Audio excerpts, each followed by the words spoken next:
Ya, Assalamualaikum warahmatullahi wabarakatuh. Alhamdulillah kita ketemu lagi dalam mata kuliah manajemen proyek pertemuan ke-10. Semoga kita diberi kesehatan hingga pertemuan berikutnya. Amin. Ya, hari ini kita akan membahas mengenai manajemen organisasi dalam proyek IT ya, information technology. Nah, jadi sebelum saya mulai, jadi apabila kita mempunyai proyek IT, misalkan membuat aplikasi yang besar ya, misalkan membuat aplikasi di departemen perhubungan ya, misalkan aplikasi untuk input data kendaraan seluruh Indonesia misalkan ya. Nah, itu kita membutuhkan suatu tim proyek ya, yang beranggotakan lebih dari 5 orang biasanya untuk mengerjakan proyek IT yang besar. Nah, itu seperti itu ya contohnya. Nah, dalam materi hari ini kita akan jelaskan anggota-anggota yang terlibat dalam tim proyek tersebut. Ya, jadi tim proyek adalah semua personel yang tergabung dalam organisasi pengelola proyek. Ada personel fungsional, organisasi induk, ada juga personel yang menjadi inti dari tim. Ada juga project office, staf mendukung manajer proyek dan hanya bertanggung jawab pada manajer proyek, tanggung jawab mengenai pekerjaan perencanaan jadwal, anggaran, desain, dan rekayasa serta kegiatan lainnya. Project office juga disebut sebagai tempat fisik di mana tim proyek berkumpul. Anggota tim proyek: 1. Manajer proyek. 2. Anggota biasanya banyak sekali ya. Ada bagian kontak administrator, ada bagian project controller, ada project accountant, ada customer liaison, ada production coordinator, ada manajer lapangan, ada quality assurance supervisor. Nah, tapi dalam pertemuan ini kita tidak jelaskan semuanya ya, anggota-anggotanya tidak kita jelaskan semua, hanya bagian-bagian tim intinya saja yang saya jelaskan dalam pertemuan hari ini. Nah, pertama manajer proyek. Manajer proyek adalah sebagai integrator, komunikator, pembuat keputusan, motivator, entrepreneur, dan agen perubahan. Integrator berarti dia yang menyatukan persepsi dari semua anggota tim proyek ya. Komunikator berarti dia sebagai komunikasi antar bagian. Pembuat keputusan adalah jika dalam pembuatan proyek terdapat masalah yang harus diambil keputusannya, maka manajer proyeklah yang berhak mengambil keputusan. Motivator ya adalah contohnya misalkan proyeknya besar sekali ya, membutuhkan waktu lebih dari 3 bulan, mungkin timbul kejenuhan untuk dalam waktu mengerjakan.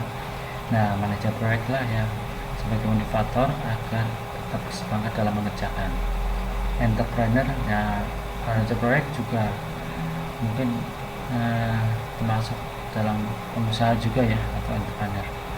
Dan agen perubahan ya, dan termasuk juga agen perubahan atau entrepreneur. Lanjutannya lagi,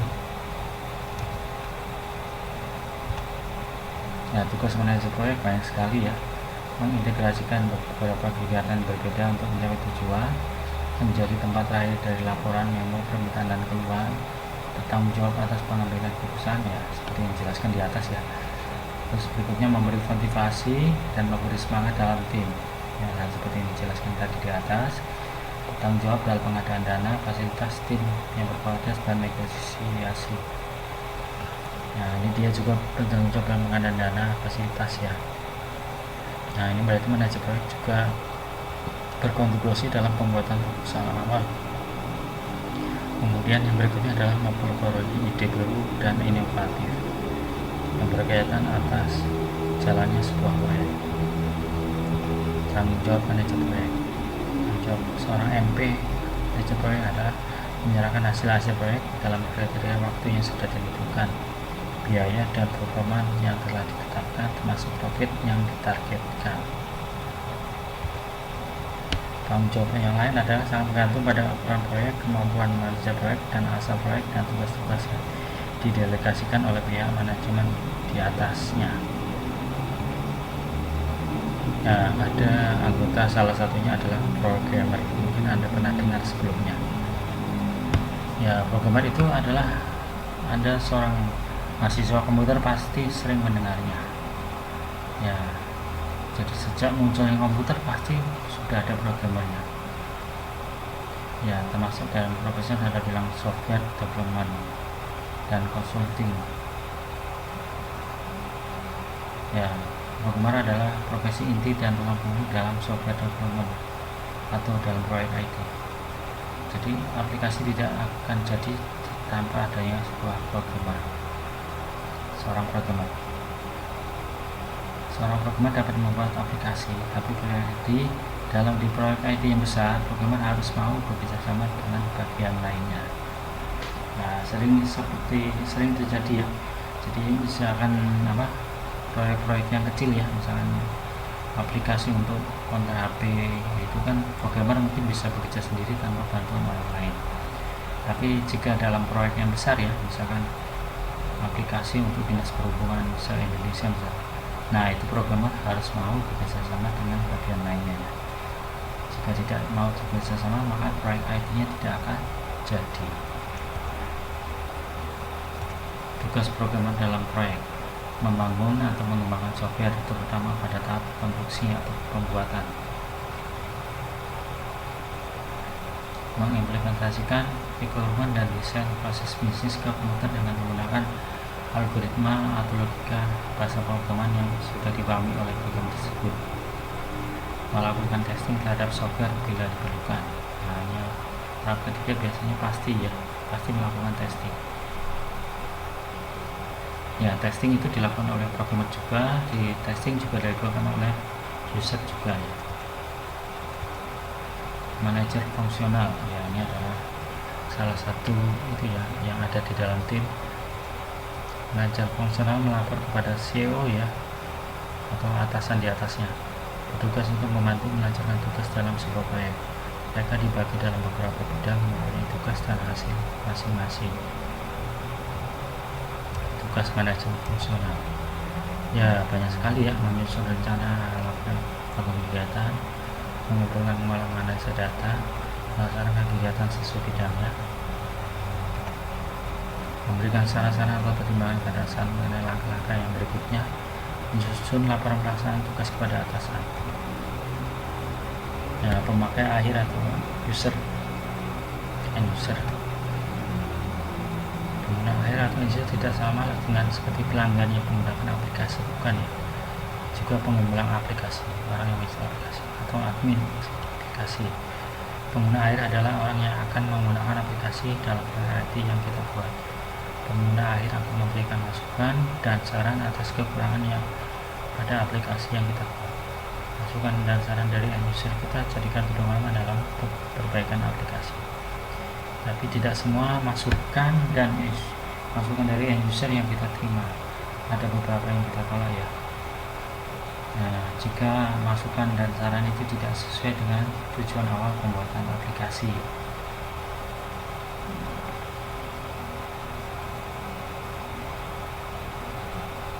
Ya, misalkan aplikasinya mengenai itu ya, pendaftaran tenaga kerja yang ada di PTA. Nah, ternyata end user minta ditambahkan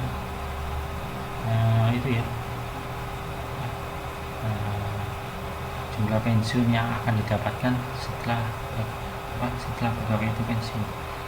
Nah, itu berarti melenceng dari tujuan awal ya. Nah, itu tidak bisa kita terima. Seperti itu contohnya. Nah, ini kuis tugasnya adalah contoh kasus. Jika Anda menerima proyek IT, coba Anda masukkan nama teman-teman Anda sebagai pertama manajer proyek, manajer fungsional, programmer, dan pemakai akhir. Nah, setiap bagian itu satu orang ya. Manajer proyek satu orang, manajer fungsional satu orang, programmer satu orang, pemakai akhir satu orang. Tulis judul aplikasi proyek IT-nya ya, tulis judulnya. Jelaskan tugas masing-masing teman Anda di atas berhubungan dengan judul aplikasi. Nah, ternyata pada saat akhir setelah dicoba oleh end user ternyata dapat kekurangan pada aplikasi. Ya, coba Anda tulis misalkan aplikasinya kekurangannya apa saja. Terus setelah itu, setelah mendapatkan kekurangannya seperti itu, kira-kira langkah apa yang Anda lakukan berikutnya? Oh iya, judul aplikasi Anda teman satu dengan teman lainnya berbeda ya, judul aplikasinya, jangan ada yang salah. Ya, dikumpulkan paling lambat Jumat 28 Mei 2021 by email yang biasanya. Ya, jika ada pertanyaan mengenai tugasnya silahkan hubungi saya langsung.